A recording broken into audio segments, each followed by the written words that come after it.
talk about, like, as a fighter, what it means when you look at a guy that's been champion for 7 years, hasn't been beaten, how difficult that is? It's amazing. It really is, you know, to do what he's done and the way he's done it. I mean, you don't hear that stuff happen in fights like this. And you got to take your hat off to him. Why is that so hard?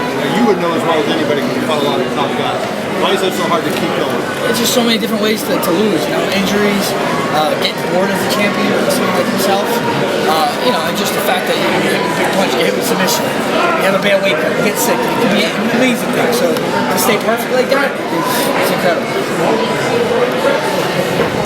Frankie, what do you think of this environment here today with the fans out here at the open market? Here, it feels good, man. I don't know if I'm fist pumping or, you know, throwing jabs. It's cool, you know, it's UFC does it better than anybody. You know? What's up, man? What's up, bro?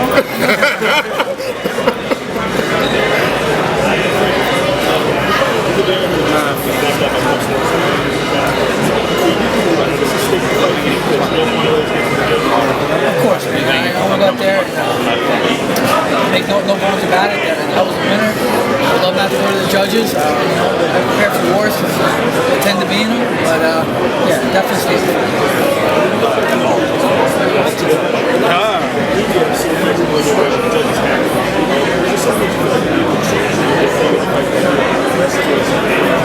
Yeah, I don't know. I think I'm pretty aggressive. You know, I'm proud of all my performances. You know, I feel like I show up for every fight, but I guess, you know, whether you win or lose, there's things you can go back and say, I wish I did a little differently. You know, I think maybe come out a little stronger. That's probably the biggest thing I can change. Like what though? I mean, when you watch the Aldo fight, can you list like 3 mistakes that you made? I mean, what did you do wrong in that fight? Yeah, I mean, you know, maybe starting a little slow. And it's not that, you know, it's not only that I'm starting slow. I just think I finished strong, you know. But yeah, it's tough to say. There's, you know, could be something technical like my jab wasn't doing this or I wasn't picking up on this, you know.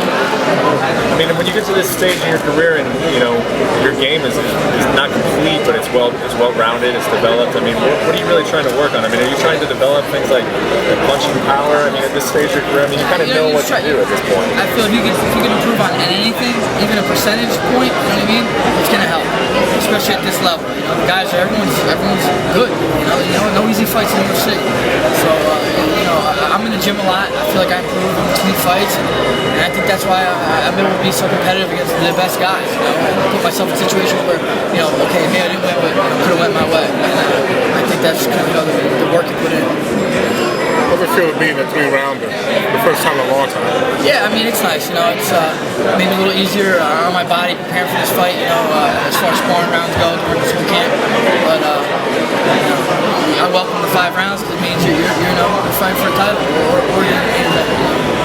Imagine something let thoughts like what happened in front of you before and what goes through my head. When that does happen, like, how do you get rid of it and look through the spot? Yeah, you know, you're right. I don't care who you are, it's got to go through your head. But, you know, I try to just envision me winning, you know. It's, that does pop in your head. You know, I keep telling myself, there hasn't been a fight I haven't showed up for. So I know Saturday night I'm going to show up. I prepared the right way. I did everything I could do to make sure it doesn't happen.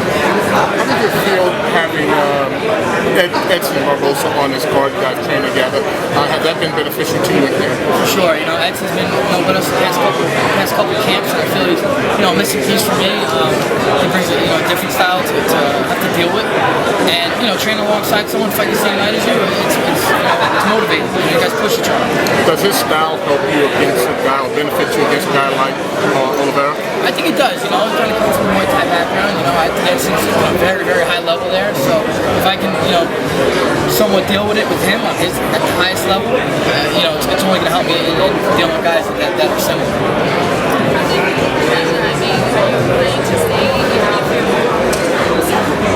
I'm not thinking about losing, to be honest with you. So, I mean, yeah, I'm 45 where I'm at right now. Not because if I lose, but if I want to win, I think that's the best way to a title shot.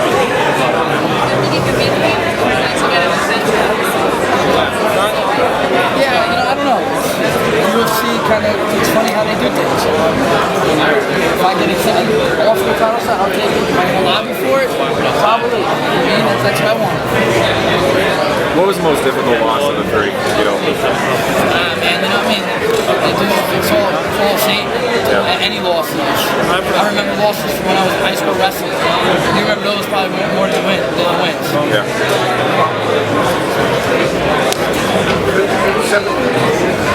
Seven straight fights in the title. Now this is, a non-title fight, obviously. Is there any difficult motivation-wise to try to get ready for a fight that's not for a belt? Nah, not at all. I'm easily motivated. Still got that burning desire, in other words, and no problem getting up in the morning and hitting hard in the gym. Charles Oliveira wins. He's kind of in a position where he makes his game by beating Frankie Edgar. What's it like being in that position? Yeah, it's a unique position for me. It means I've done something right in my career. Guys can make names based on hits, but again, I'm not thinking about that happening. I don't know. I haven't really thought about it. It happened 2 weeks ago. I'm focused on it. It's going to be a good fight. I think obviously Joe's always one of the best. Zombie, so it's going to be a fun fight. Last one, guys. Good? Thanks, Frankie. Hey, guys.